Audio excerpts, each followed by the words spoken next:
Au Portugal, la tendance est au vintage. Même les éternelles boîtes de sardines n'y échappent pas. Tout ce qu'on voit qui vient du Portugal, d'un petit peu mode, c'est que du vintage ressaucé. Et ça marche super bien, quoi. Tout ce qui vend dans les boutiques de touristes, c'est ça. Hein. Dans cette boutique vieille de 83 ans, on a décidé en effet de garder les dessins et designs originaux des conserves de poissons. Une façon de préserver le patrimoine tout en satisfaisant les touristes en quête d'exotisme.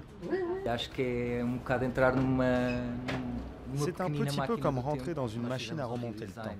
Nous avons refait le design il y a 3 ou 4 ans et ce que l'on a dit à nos designers, c'était « on veut changer sans rien changer ».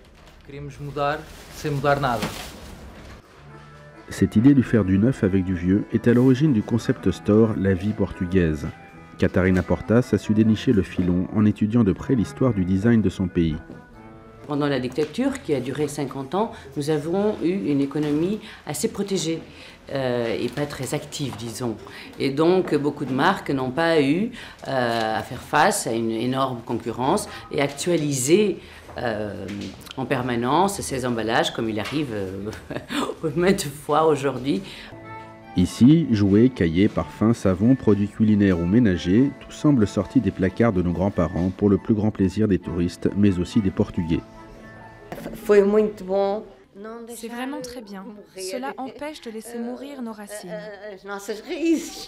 Alors que la crise frappe le pays, le design rétro est une des clés de la success story des savons Claus de Porto.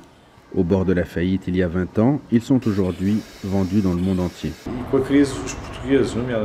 Avec la crise qui sévit, les Portugais ont commencé à regarder d'un peu plus près leur histoire.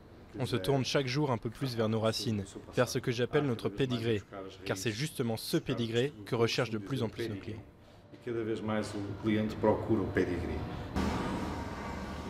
De quoi rendre au Portugal, toujours miné par la récession et le chômage, un peu d'espoir et de fierté.